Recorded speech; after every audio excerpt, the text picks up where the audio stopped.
right, there it is. All right. I got to get back into it. This is episode 107 of the Battle of Ohio podcast. The Browns stuck it to everyone who doubted them this offseason with an ugly but still satisfying win over former franchise quarterback Baker Mayfield and the Carolina Panthers. Yeah, shut up. The Bengals, why can't you just be normal? Why can't you just be normal? I don't understand. Losing like that to the Steelers, that's got to be the worst game I've endured as a Cincinnati Bengals fan since, that playoff game back in 2015. Fuck you, Thomas. But you know what? None of that matters ultimately at the end of the season because it's only week one. And also, why, Thomas?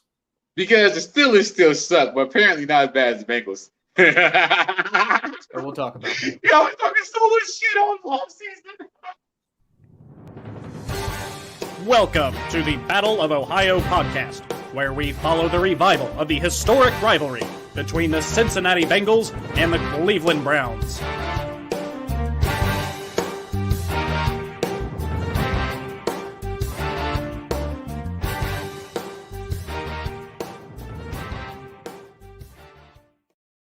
You know, I don't know about you, Thomas, but I think it's so cool having that intro just like as a thing we can access during our live stream.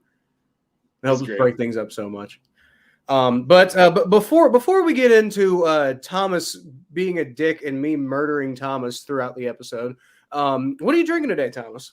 Oh, today I am. Get a bit more prepared. Sorry, I'm a little rusty.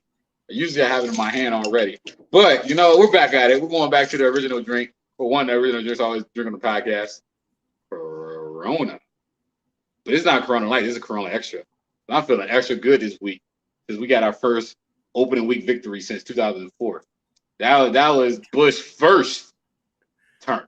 That's a long ass time. I didn't even think about that since 2004, man. Jeez. Might as well have one, huh? It's the only one you're going to get this year, though. Okay. So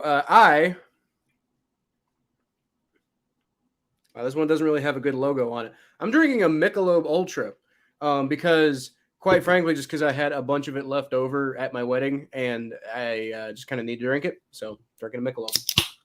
You never strike me as a Michelob guy. Do what? You never strike me as a Michelob guy. Like you think you know a guy, and then he pulls out a Michelob Ultra. First of all, it's not bad. Second of all, it's not bad. It's just Second of all, I'm not a Michelob guy. Like my wife's uncle is a big Michelob guy, and we got a big case for him. Whatever, it's all in the family. Okay. Whatever. All right, so let's go ahead and I think just go ahead and jump right into talking about these games. Let's start because I've got a rant and I don't want to be timed on that rant. So let's start with the Browns game. All right. Oh, for real? Yeah, let's start with the Browns game. I want to have the opportunity to say what I got to say without having to worry about a transition later. So let's start with the Browns game, man. I gotta say, like, you know, I did not. Like, had we first of all, we'll talk about this a little bit later, but we didn't do predictions, obviously, because we were kind of late getting into back in the podcast swing this year. But we didn't really do predictions, but had we done predictions, I probably would have picked the Panthers to win this game. Just going into this game, it kind of really felt like that's how things were going to go. And quite frankly, it almost did. Like, I mean, like the Browns got out to a pretty good lead, you know, they were doing well. And then like Baker Mayfield started engineering that comeback drive. And I was watching it. I was just like, oh, here it goes. I've seen Baker Mayfield do it before. Come on, let's go. And then, you know, didn't quite work out like that. I will say, like, you know, at the very end, Baker Mayfield does engineer the comeback, but the Browns get in, you know, really like long field goal range. Cade York kicks it through. And Thomas, you mentioned this is why you draft a kicker.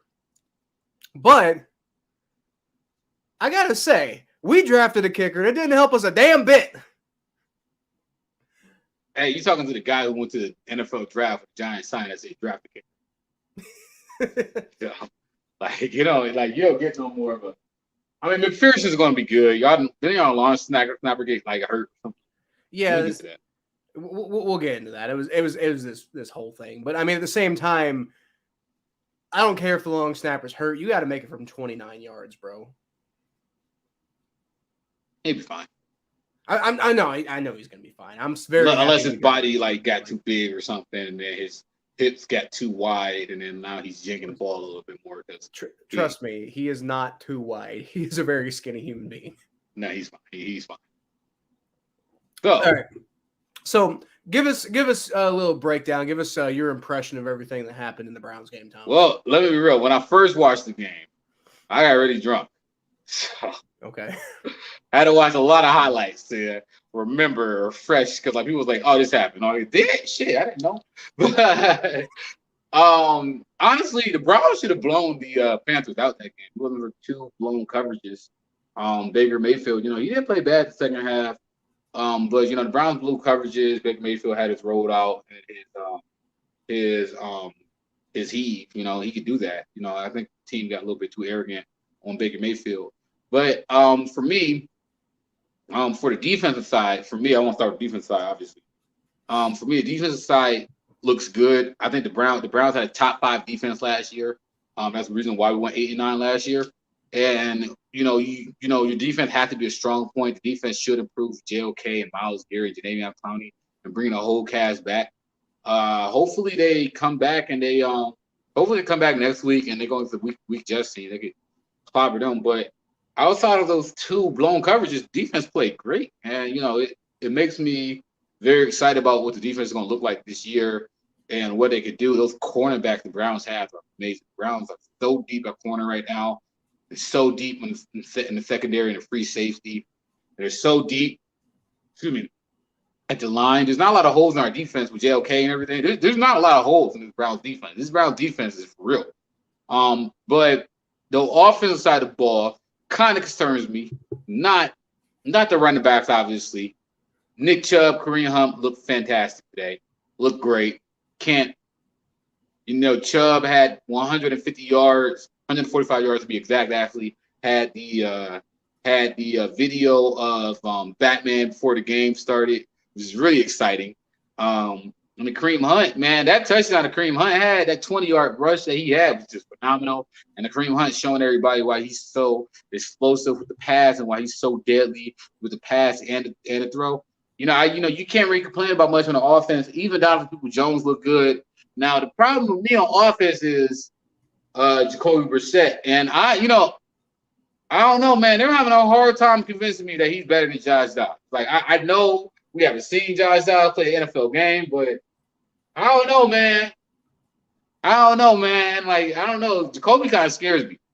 And they say, yeah, he's going to get better. Like, maybe he might get better, but, like, I kind of want to see what Josh Dobbs got, honestly. You know what? I want to see you guys play Josh Dobbs too. Do it. Because you want us to lose. Exactly. That's exactly. Well, I mean, they're gonna be fine. I mean, like, look, they won. They got 4 games. The first 4 games of the season. The Jets, the Panthers, Steelers, the Falcons. They're gonna win at least 3 of those games. They might win all 4. So I mean, like, regardless of who will quarterback. Because none of those teams can score on us, and none of those teams can stop. None of those teams can stop Nick Chubb. Even the Steelers won't be able to stop Nick Chubb. Now they got T.J. Watt out, so it's gonna be tough for those. It's gonna be tough for those teams. But I'll tell you this one thing. Kevin Stefanski, that's the man I fell in love with. The diehard Battle of Ohio fans will get that joke. Yeah. I picked up Nick Chubb for my fantasy team, and I'm very happy I made that decision. Just got to say that. Yeah, no, he's a great coach, man. Very blessed to have him. But for me, mostly though, you got to give up the kicker though. You got to give up K. York. He's such a humble guy too. He often talks about he was very like starstruck by all the attention that he was getting. Starstruck's not the word. But he's very struck by all the attention that he's been getting the last couple of days. But what I mean, you gotta love it, man. You won your first opener since 2004. Chef the national media. The national media been crucifying the Browns so much that the national media, I think the hate for Cleveland. We talk about Ohio versus the world all the time. You talk about Cincinnati, you're not getting spirit. No, they hated Cleveland so much this year that they literally ignored the fact that the Browns actually have good talent on this team. They were like, we just going to lead the Browns for dead. And I get it. Start quarterback out for 12 games. I get it. We're not going there. We are not going there. I swear to God, we're not going there. Don't want to do it. Not want to fucking do it right now. Give me a 12-week break. Fine, whatever. Everybody forget about it. But not going there. But the national media has just been roasting us to the point where it's just like you guys are just obvious as being haters. It's like with the Brownie the Elf thing. The Brownie the Elf thing was voted on by over 150,000 Browns fans. Voted for the field to look like that. The national media is like, what an embarrassment for the fan base. Bitches, the fan base voted for this shit because the Brownie the Elf was our logo since the 1940s. And we wanted it back. We badly wanted the Brownie the Elf back. And for y'all to make fun of us, this shows the simpleton-minded, short-minded mindset the national media have. Because, all right, you're making fun of the Brownie the Elf. Well, Otto Graham wore Brownie the Elf. Marion Motley, the first African-American NFL player, wore the Brownie the Elf. Freaking Jim Brown wore Brownie the Elf. So I don't understand what's the issue here. You have some of the greatest football players of all time represent that elf. And now, y'all like, oh, why the Browns want it? Well, the Browns fans love it so much because of the history that is tied into that elf and the love that we have attached to it. The person who got rid of that Brownie the Elf was Art Mandel, and fuck that guy. Excuse my language because I'm coming in hot on the first episode of the season. But fuck that guy. I hope you rest in peace because I don't want to, he's dead. I don't want to kick the guy while he's down. But fuck his son though. Your son sucks though. Art Mandel Jr., you can kiss my ass. Yeah. Anyway, that's not here or there. The whole point is it feels good the Browns got to win, and now they're going against the Jets at home. The stadium's going to be rocking.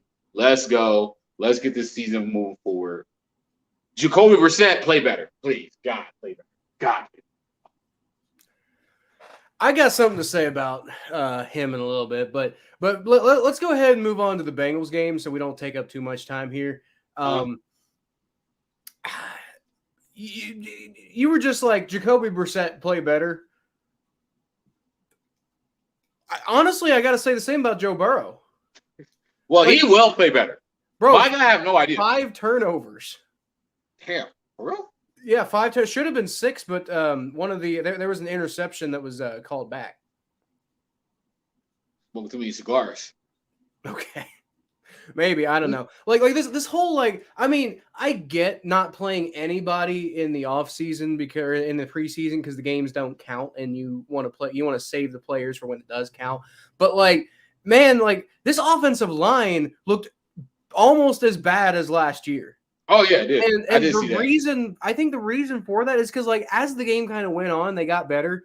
And it's not like they were perfect. Obviously, Joe Burrow was still taking sacks near the end of the game. But the offensive line did kind of settle in and gel. Jonah Williams really struggled throughout the whole game. Lyle Collins, on the other hand, he kind of did start doing a little bit better later in the game. And at one point, T.J. Watt got hurt. And so obviously he's going to do much better once he's not going up against T.J. Watt.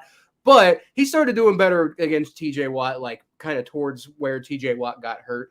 So and then, Alex Kappa and Ted Karras, those were the other 2 guys that we brought in.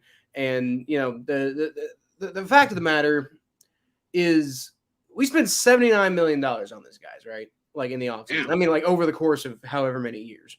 So you just expect that you're going to see some results out of that. I mean, it looked like through large swaths of the game, by the way, it looked like Hakeem Adeniji and Isaiah Prince were still out there trying to protect Joe Burrow. And now granted, Alex Kappa and Ted Karras both looked very good. They were probably the only two offensive linemen that I really felt, pretty decent about. Jonah Williams, I mean, he had some bright spots, but there was a lot of really bad stuff that was really a huge problem in that game. Cordell Volson, the new left guard who we drafted in the 4th round, he really, really struggled to get going. But I mean, he's also a D3 rookie, so it's like with these guys, like the fact that they didn't, what I was saying with Joe Burrow, the fact that they didn't play it all together through the entire preseason. None of them got any preseason snaps together. And some of them didn't get any preseason snaps at all. And so, like, what do you expect is going to happen when you come to week 1 and these guys who have never played together before are suddenly supposed to go out there and take on a team that, like a defense that, is already gelled quite well. And I know the Steelers have a lot of problems, but a lot of their problems are on offense, not on defense. So I don't know exactly what they thought was going to happen. And I expect more out of Joe Burrow than to come out there and throw 4 interceptions. But at the same time, like, and he can't really, he had the appendectomy and everything. So it's like, I'm not really blaming Joe Burrow for not being out there, but I am going to say, like, how many times can we have this whole story where Joe Burrow doesn't really have a preseason? And like, how long is he just going to be able to get over that? I don't know. Like, the thing is, I do think Joe Burrow is going to come on later on the year and it's going to be fine. I'm not panicking about the Bengals by any means, but that was a disgusting game. Like, I mean, I had to go into the office the next day and stare the local Steelers fan right in the face and just be like, I mean, quite frankly, dude, I feel terrible about the Bengals after what I saw, but like, you can't feel that much better. The Steelers were awful. And that makes me feel worse because the Bengals lost to them, right? Like the fact that we lost to the Steelers, the way that they played and the way that they showed where they're at right now, that was bad. It's like losing to the Jets.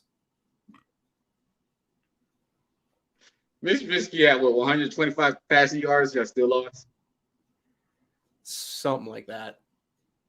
He had 194 passing yards.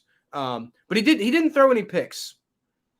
So I mean, like he took care of the ball. But we held Najee Harris to 23 yards. I just want to point that out. Like everybody talks about Najee Harris this, Najee Harris that, but every time he plays the Bengals, Najee Harris does not look good.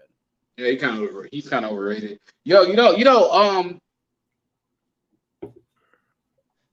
A lot of people been saying the Bengals. A lot of people outside of Cincinnati have been saying the Bengals are going to take a step back. I think they're just being haters.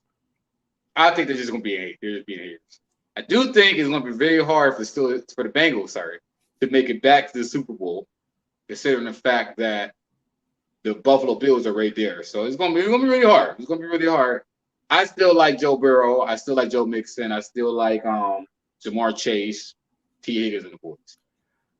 I think people saying the Bengals are going to take a step back are they're too focused on the fact that they went to the Super Bowl last year. They're not. Yeah. People who are saying the Bengals are going to take a step back this year, I don't think really quite remember what the Bengals were last year. Like they were a team that had some really big games, like against the Ravens. There are a couple like here we are type moments, but it wasn't really until actually really at no point would I say that like the Bengals ever really were established as one of the best teams in the NFL, other than the fact that we beat the Chiefs twice.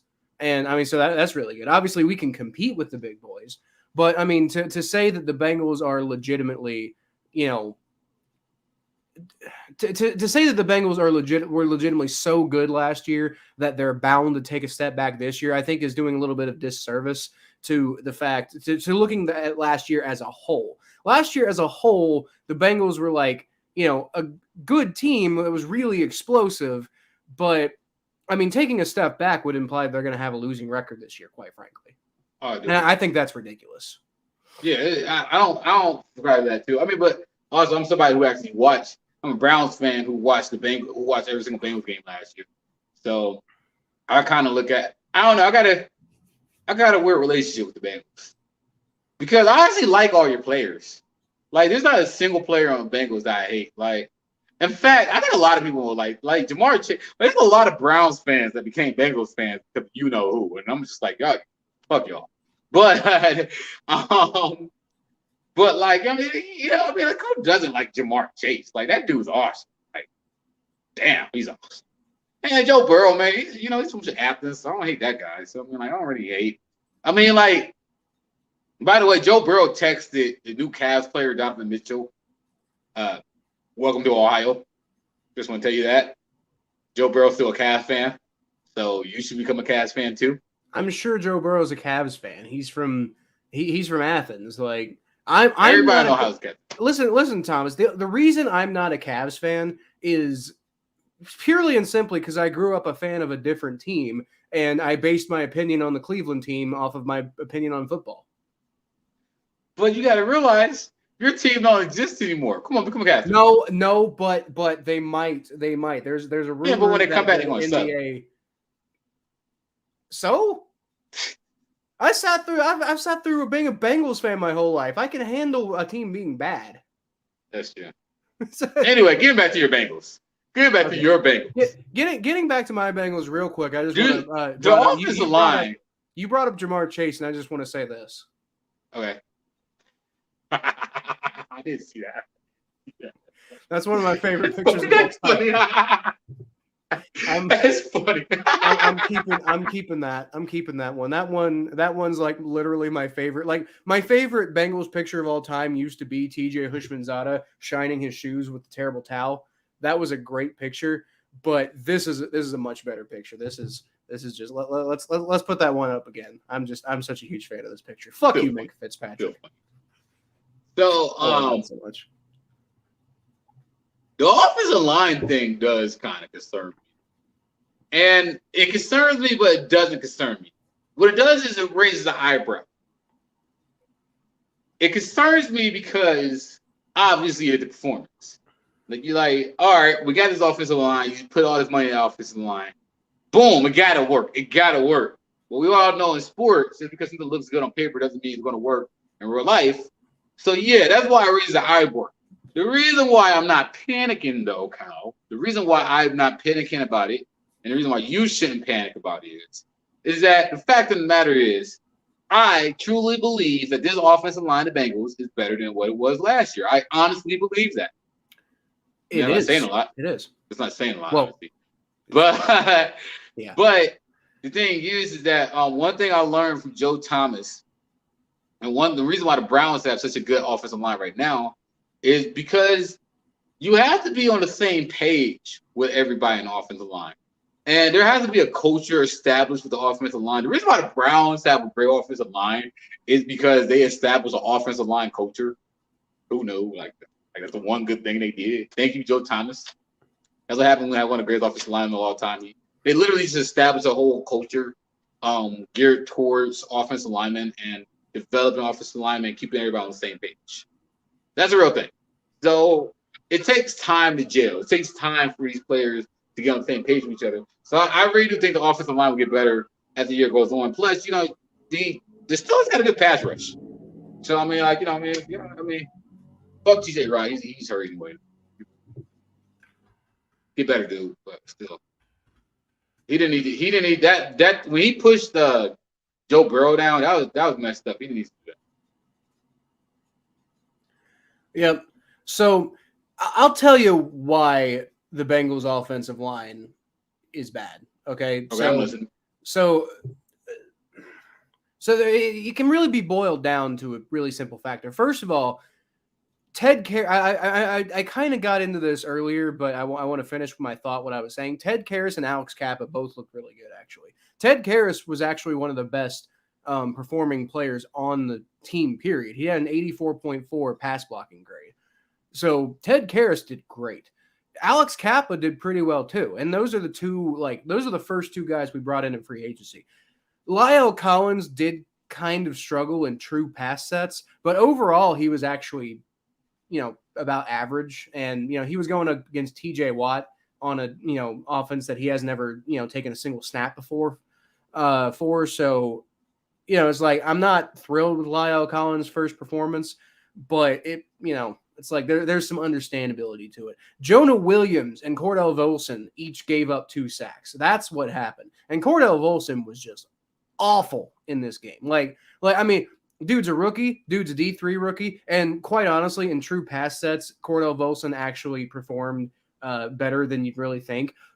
But, man, overall, like, that's what the issue is. Like, last year, the right side of the line was the problem. In this game, the left side of the line was the problem. That's really what happened. Like, you know, the money we spent in free agency seems to be fairly well spent. It's just, you know, we decided to have a 4th-round rookie start at left guard, and that clearly did not work out so well. And then also Jonah Williams struggled. So that's pretty much what happened there. Yeah, it'd be fine. I mean, people are freaking out about Jedrick Wills. I think they will get it together eventually. But let's go ahead and name our underrated players of the week. So, who for the Bengals, Thomas? Give me your underrated player of the week for the Bengals.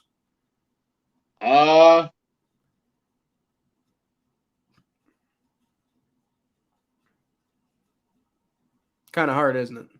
Yeah, it's really hard. Let me think for a second. Trust me, I came into this with, like, you know, like what's the name of the backup long snapper? I hope that's not who you're making your underrated player of the week. Is he was the reason we lost. That boy, he was made me awful. happy.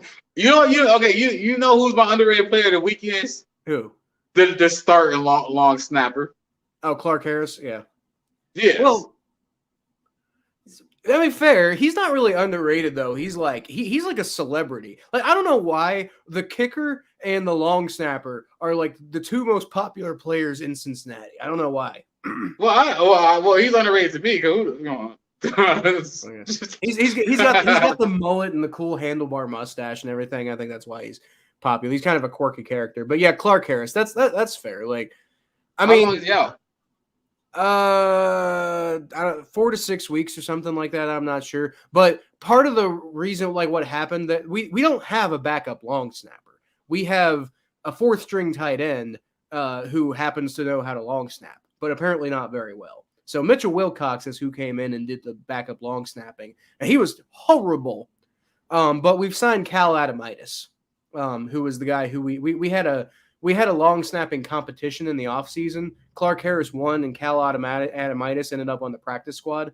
But now Cal Adamitis is going to be the guy until Clark Harris gets back. So we'll be fine. I don't think we're going to have this issue like as bad as it was again, but it's but yeah, I think, you know, Clark Harris definitely deserves some credit. What happened, by the way, is Clark Harris whiffed on a punt return coverage. Like, he was trying to tackle the punt returner. He whiffed on it, and I think he took a bad angle, and he like tore his bicep when he was trying to bring the guy down. And the Steelers ended up getting like a 20-yard return out of it. Everybody at Quaker Steak, which is where I was watching this game, everybody in the stadium, everybody in the restaurant was like, you know, like so focused on like, oh my God, they let this big return. This is terrible. Oh, Bengals, you got to have better punt return coverage. And I'm just sitting here like, guys, does anybody else see Clark Harris like grabbing his wrist? That's not good, y'all. And then like nobody listened to me. And then like later on, so it's like, oh, Kyle's right. I mean, like, that man probably in his whole career that tackle. Yo, by the way, that's my underrated player of the week. You know what I mean? Because, like, obviously without a long snapper, thank God, it's snap. Yeah. So for the Bengals, I'm going to go with Jermaine Pratt, linebacker. He had a couple really bad missed tackles in that game, and a lot of people, I think, are coming away in this game thinking Jermaine Pratt played badly because of those 2 really admittedly bad missed tackles. But outside of that, he did really good. He allowed a 0 quarterback rating, despite the fact he played 23 coverage snaps. And he, like, nobody got more run stops than him on the day. I'd say he was a big reason why the defense only gave up 23 yards to Najee Harris. And not to mention, like, in general, somebody on the defense needs to be shouted out here because that defense played so well, Thomas. Like, man, if we could just get the offense and the defense on the same page at the same time, we're unstoppable. I'm telling you that right now. But it's just I don't know when the last time it happened was. Reminded me a lot of last year though, how suffocating that defense can be, even when the offense makes it really hard. Well, last year the defense. One thing the defense did well is that you don't have to have a great defense. You just gotta have a defense that get timely stops. Mm-hmm. So, like, don't allow the big plays and the touchdowns. When you have Joe Burrow quarterback, you could win a Super Bowl. Well, I mean, that is true. Timely stops help. But, like, this defense went beyond timely stops. Like, they didn't let the Steelers get damn near anything. I mean, Joe Burrow was throwing interceptions left and right. And I think the Steelers got, like, a total of 10 points out of all those interceptions. It was crazy. The defense wasn't letting anything go. Now, maybe that's because you're up against Mitch Trubisky. And that's the thing. Like, everybody's like, oh, the Bengals lost to Mitch Trubisky. And it's like, yeah, but did they? Like they kind of wrecked Mitch Trubisky. Like, they didn't. The defense did not get any turnovers. That's the one thing I'll say. They didn't get any turnovers. How do you give up 5 interceptions and only win by 3 points?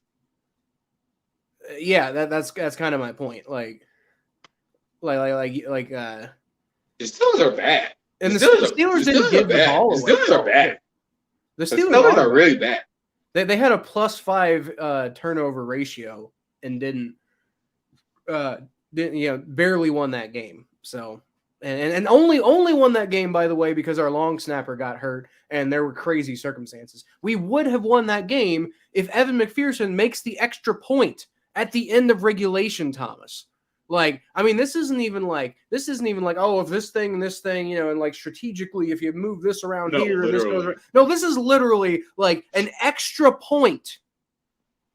An extra point because the snapping process was off. And, Kevin Huber didn't get the ball down in the right spot or anything like that. And that's why they missed the extra point. And if it wasn't for that, the Bengals would have won this game. So what does that say about the Steelers? The Steelers suck. The Steelers absolutely suck. It was terrible. Let's move on to the Browns underrated player, though. I want to hear who you got for this. My Brown underrated player of the week. Mm-hmm. Oh, you know what? That's tough because I'm trying to think of somebody who's not rated down the rated all the Brown players. And the stars did align tonight. But you know what though? I'm gonna go with Wyatt Teller actually. Okay. Great blocking. Is he underrated though? Like, I feel like Wyatt Teller is renowned for being a good lineman. Who's that? No, he's not underrated. I feel like people know about Wyatt Taylor. And okay, well, I can't say Donovan Peoples-Jones. I could say Donovan Peoples-Jones. Actually, I should just say Donovan Peoples-Jones. Do it. I mean, I just call him underrated because the offensive lineman. I mean, no offensive lineman are chilling in Hollywood. I mean, Donovan Peoples-Jones is, I think, known well in Cleveland, but outside of Cleveland, I don't think anybody hardly knows. All right, it looked fine. All right, I'll give it to you. My underrated player of the week is Donovan Peoples-Jones because Donovan Peoples-Jones made a lot of big catches in the clutch for Jacoby Brissett, which will help move the ball down the field. I actually really respect what he did. He did his thing. He got open. He made some timely catches to help convert some third downs. That Donovan Peoples-Jones did his thing. So I had to give it to you, Donovan Peoples-Jones. We won the game without you. Fair enough. So, you know who I'm going to give the underrated player of the week award to for the Browns? Who? Jacoby Brissett. No. And you know why, Thomas? You know why I'm going to give it to Jacoby Brissett? Why?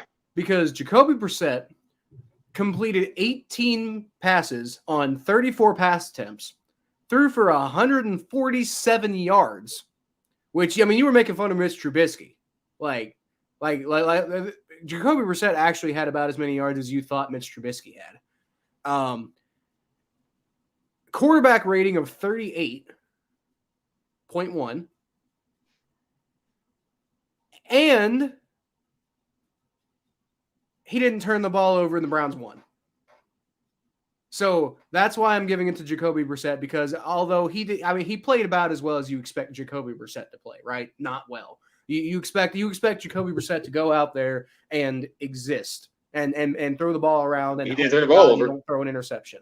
That's what I'm saying. He didn't throw an interception. And at the end of the day, the biggest talking point when it comes to the Browns in any way, shape, or form is the quarterback situation. The fact of the matter is the quarterback situation, while it didn't really help today, 2 days ago, it didn't really help on Sunday. It also didn't hurt. So, I say, bravo, Jacoby Brissett. You didn't. Yeah, man. I mean, he had a game-winning drive. But I realized just to watching the Browns game. After I watched the Browns game, the first thing that I thought about was, damn, this team really is just missing a quarterback. That is literally all they're missing. That's all they ever been missing the last 2 years. And now they got one. And you wanted to keep Baker. By 12 weeks. Can't wait for that game. We'll get there. To be continued. Yeah, well. All right. So normally this is the part where we talk about the predictions and how the predictions went. We obviously didn't do an episode last week because we were still trying to get back into the swing of things and everything like that.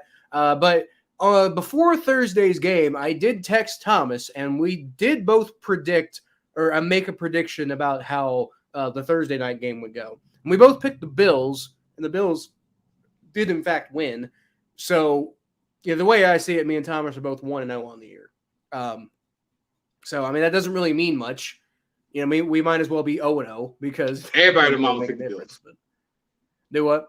Everybody in the Mamas picked the Bills to win that game. I mean, I don't know. I thought the Bills were going to win, but I didn't think it was going to be as bad of a blowout as it was. I thought the Rams were going to show up and be respectable at least. They did. I guess not. All right. So the other AFC North teams, I think, obviously we've already talked about the Steelers a little bit because the Bengals played them, but I want to re-emphasize the part where if I'm a neutral NFL fan, I feel worse about the Steelers coming out of that game than I do the Bengals. I do too. And that's reflected in all the power rankings, by the way. The Bengals are still considered to be, from a power rankings perspective, they're still considered to be a better team than the Pittsburgh Steelers because, quite frankly, the Steelers in that game did not look good. They won accidentally. That's kind of what happened. They accidentally won. And, you got to give them credit for getting the win. 1-0 is 1-0. And when it comes to the actual standings, not the power rankings, the Steelers are obviously ahead of the Bengals. But, I mean, do you really expect that to happen again next time? When the Bengals are a little bit more gelled together? Do you really expect it to not turn out like it did last year where we blew them out twice? I don't know. I got to give the props to the Steelers for winning the game. The Bengals did not win the game. But the Steelers tried to do everything they could to give that game away. They did not want to win that game. They tried to do everything in their power to give that game to the Bengals. And the Bengals were just like, no, here you go. We don't want it either. So that's pretty much what happened. And now you got TJ Watt out for 6 weeks or so. Yeah, I see that Najee Harris is out too. I thought Najee Harris was out, but I'm not hearing anything about him being out now. Okay. I don't think so anyway. Let me check before I stick my foot in my mouth. My whole thing is, any team can win week one. Obviously, the Browns won week one. But, we want to see how the Steelers do going forward. Say I got to tread wide. I got to tread light in that statement. But obviously that was a big win. But I guess my big concern for the Steelers is that now that your best defensive player is out, you still got Minka Fitzpatrick. What are you going to do for one?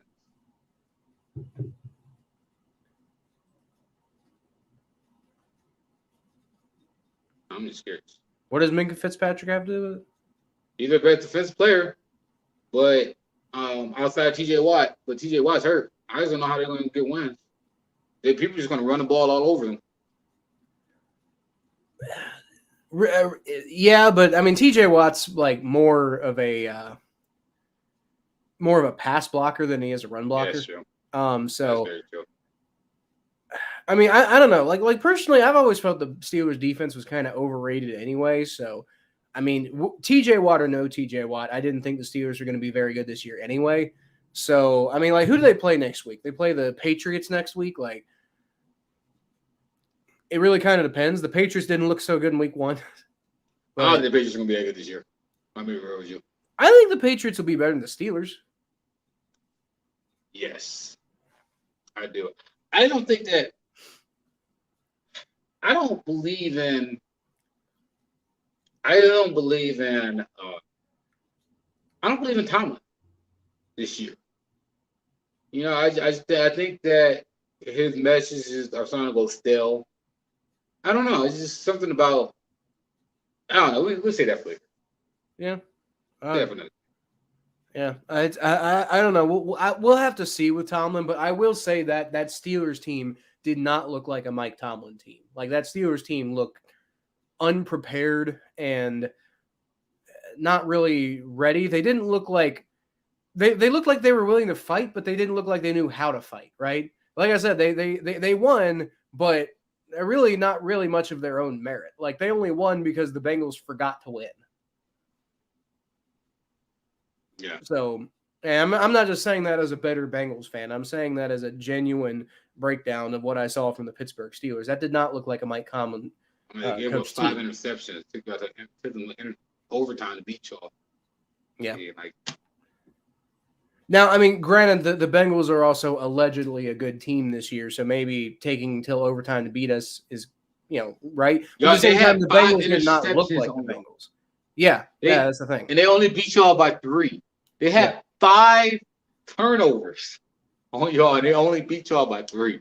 They have 5 turnovers, and they only got I think 10 points out of those 5 turnovers. I'm saying, you just don't turn over the ball 2 times.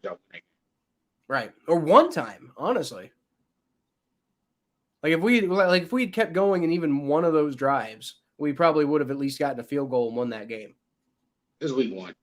Yeah, it is week 1. Week 1 last year was weird too. We came away with a win last year against the Vikings, but nobody came out of that game thinking oh my God, the Bengals are so good. They came away from that game thinking, wow, that was weird. What the hell even just happened? And the Vikings just kept playing like that all year, if you recall. The Vikings were just so weird last year. Yeah, no, I think week 1, I think what you got to look for in week 1, you got to look for there's certain things to look for in week 1. And I guess you were looking for week 1. You're looking for stuff that will stick, stuff that will get better, but stuff that's alarming. For me, it was alarming about the Steelers week 1 was the lack of offense, the fact that they took advantage of opportunity, obviously. Things that took out negatively for the Browns for me in week 1 was Jacoby Brissett. That scares me. Right. He scares me, man. I mean, I want him to do good, but I don't know if I can trust that dude. I want to see what Josh Dobbs does. I'm telling you right now, Josh Dobbs is not any good. We don't know. He never played a game. He never played an NFL game. He never started honestly don't know the game, but I mean, we've seen him before. He played 5 snaps in the NFL in a game. In a regular season, but he's played in the preseason plenty. He looked really good in the preseason. Maybe for you guys. Really good in the preseason. He looked really bad the rest of his career. He looked really good this year. Okay, well, fair enough. All right, last thing we got to talk about, we haven't even touched on them yet, is the Ravens. And they played a very similar game to you guys, sort of. They played their old franchise quarterback, Joe Flacco. But there's also, I think, a huge difference in an over-the-hill Joe Flacco and the lowly Jets against, versus Baker Mayfield and the Carolina Panthers. So it's the Ravens decisively beat the Jets. So it's congratulations. Good job. You dispatched the Jets. Then again, I say that and the Bengals got crushed. Not really crushed by the Jets, but if you don't beat the Jets, you're basically crushed by the Jets. So Bengals got embarrassed by the Jets. Let's say that last year. So, I mean, at the end of the day, you got to go out and you got to do it. So congratulations, Ravens. The thing for me for the Ravens this year is that, fine, they beat the Jets. Congratulations. Now, the great thing about the Ravens this year is that, and this is one thing that we kind of miss because we didn't talk all offseason. The big story, Kyle. I don't know if you've been paying attention to this. How hard the Browns trolled the Ravens. Because nobody was more pissed off about the Deshaun Watson trade than the owner of the Ravens. Because he was like, God dang. They gave him all that money guaranteed. Lamar Jackson still up there with I see eye emojis like this. and he's just like, oh, okay. It's contract time. You gonna give this man $300 million guaranteed? Huh? You gonna do that, Baltimore? You gonna give this man $300 million guaranteed? Because we did. We gave our quarterback all his money guaranteed. We gave him the largest guaranteed contract in NFL history. You gonna give that man?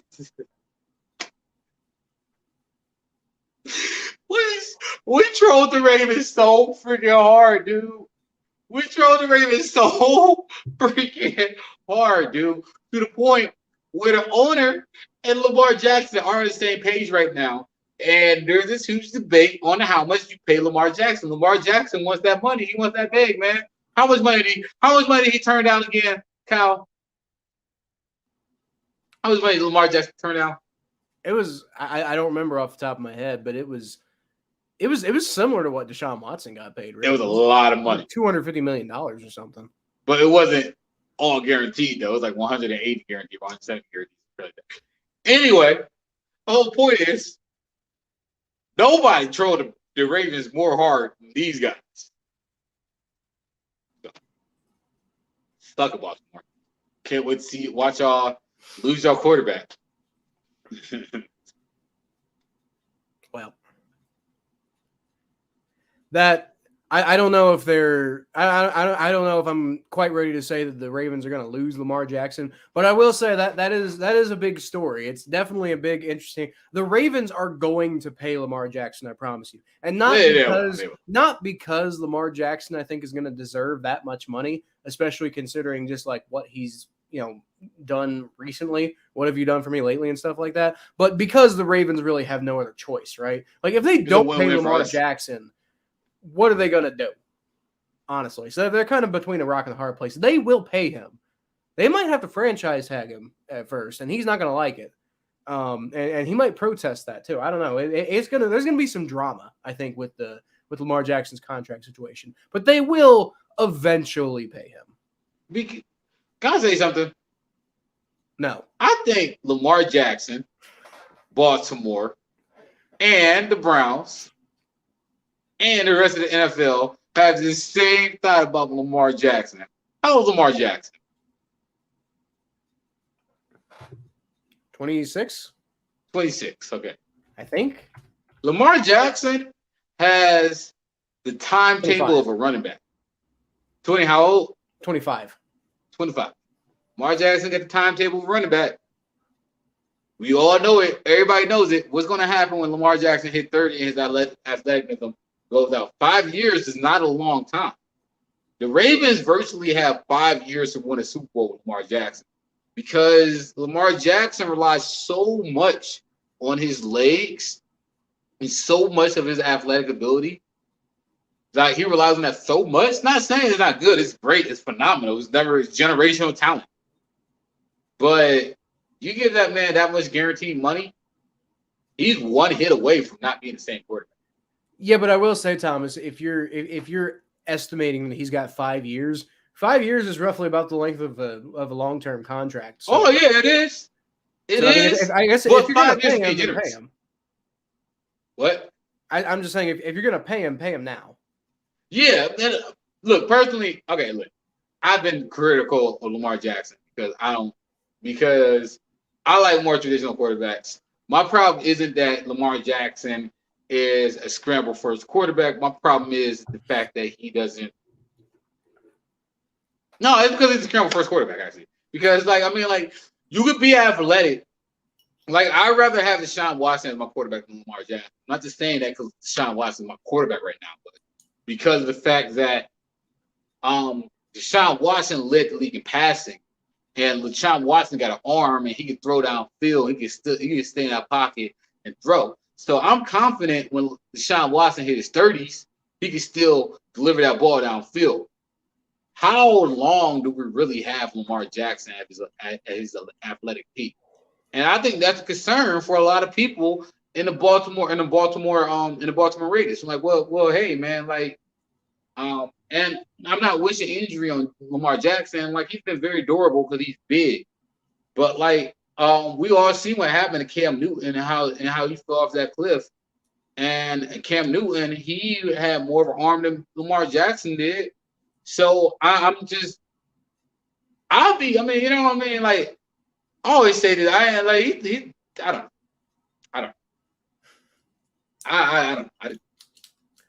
It's fun. It's a lose-lose for them. I do kind of tend to agree, but at the same time, it's like I said, like, you kind of have to pay him. Like, what the hell are you going to do if you don't? Like, you're basically, if you don't pay Lamar Jackson, you're rebuilding. You got to pay him. Do they want to rebuild? Like, I mean, maybe they should. I don't know, but yeah. What will they pay him though? Like, just they're gonna have to pay him a lot of money, dude. Like, I mean, we're gonna have to pay him a lot of money, right? We're gonna have to pay Joe Burrow a lot of money, but Joe Burrow, like, is gonna be fine. Will they pay him that guaranteed money? And by the time he turns 27, he loses a step. He's not as athletic as he used to be, and he still haven't won a second playoff game. That would be funny. Because Lamar Jackson is going to fall off a cliff, man. It's going to be a deep cliff. I can't tell, Thomas. Do you dislike the Ravens? Yeah, fuck off. And Armadale's son. I will talk about you, Armadale, because you're dad. Like I said, I don't want to make fun of somebody who can't defend himself. You probably understand. But yeah, but your son though, fuck that guy. Fuck that guy. All right. I don't know why they put him on bleed. All right. Well, unless you got anything else, Thomas, I think that's probably where we can probably about end it today. We touched on everything. I think we pretty much touched on everything. So we'll be back. What did we say? Friday. Friday? Are we? Yeah, Friday. Thursday at work. Friday. Okay, so I guess Friday. We'll do that thing. We'll actually right now. Let's predict the Thursday night game right now so that. We should. Who's playing Thursday? Who is the Chargers and the Chargers and the Chiefs? The Chiefs are at home. Chiefs at home. Chiefs. Come on, it's easy. Yeah. I don't know. Like, I mean, I know the Chiefs did really well last week, but I'm not 100% sure how I feel about the Chiefs this year. That said, I've never really been a big believer in the Chargers. It's the Chargers. Like, come on. I don't know why. I don't believe them either. Because it's the Chargers. What they do is they just don't live up to expectations. That's what happens. They barely beat the Raiders in their defense, but I think what? I'm sorry. I keep interrupting you. You're fine. You're fine. What is it? You know what it is? It's Justin Herbert. I'm not buying into the Justin Herbert stuff. Like, I think he's good. I think he's really good. I still take Joe Burrow over him. I mean, I'd take Joe Burrow over him too, but that's not why I don't believe in the Chargers. I just don't believe in the Chargers because it's the Chargers. You know, I'm not entirely sure. Like I love Brandon Staley. I loved him more as a defensive coordinator than I do as a head coach, though, and which is weird because I thought he was going to be a great head coach. I don't think he's been a great head coach. You know, yeah. I mean, we'll see, but I'm gonna agree with you. I think the Chiefs are gonna win that game.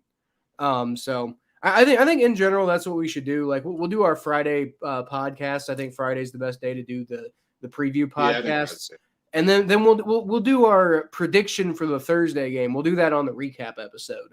That way we can get that in without having to text each other and just like tell everybody, "Oh no, I promise we made the prediction." You know, like because like especially today it was like, "Oh no, we both got it right." Yeah, totally. No, we got on camera. I have the text to prove it, but at the same time, it just feels weird to do it that way. Yeah, we got on camera this time. Yeah, well, we got it on camera this time. We're both picking the Chiefs. I don't think that's particularly crazy, but you know, we're both picking the Chiefs. So. Anyway, without further ado, guys, thank you so much for watching. You can always catch more of what I do at Kyle Phelps 92 on Twitter, Facebook.com/thephelps. My YouTube channel, which is just Kyle Phelps, and you know I'm getting that ramping back up again. In addition to that, so go check me out and subscribe there. And then Thomas, you can find him at T_star94 on Twitter and Instagram. And then he's the Thomas J Network on YouTube and TikTok. Recently came out with an album. He keeps coming out with all these music videos and stuff, man. Like I got a new one coming. And he's got a new one coming. For what? Brittany. Oh, really? I thought you already came out with that one. No, not yet. I've been hyping it up. I actually had a professional producer from Hollywood shoot it. Well, cost me a lot of fun. So all the more reason to subscribe, guys. Go check Thomas out. He's a good follow. Reason why we got the podcast. But by the way, what? Do you listen to my album yet, Kyle? What? Have you listened to my album yet? Have I listened to your album? Yeah. I did listen to your album like a while ago. Oh, well, thank you. I just want to make sure because I think I remember I asked you one time. He was like, "No, I'm keeping me to get to it, but I just haven't got to it yet." Thank you, Kyle. Oh yeah, I think I listened to it the next day. Ha! You like it? Yeah, no, it was good. It was good. I liked Famous. I love you, bro. Well, there you Let's go. get famous together. That's the idea. Got to hype each other up. But anyway, y'all, that's pretty much it for this episode. So I'll leave y'all, as always, with a hooday. Go Browns and go Brownie to Elf. Now, you know what? Like, I mean, we do got to get going. But before we hop off here, I do want to say real quick, like, I think Brownie the Elf is cool as hell. Yeah.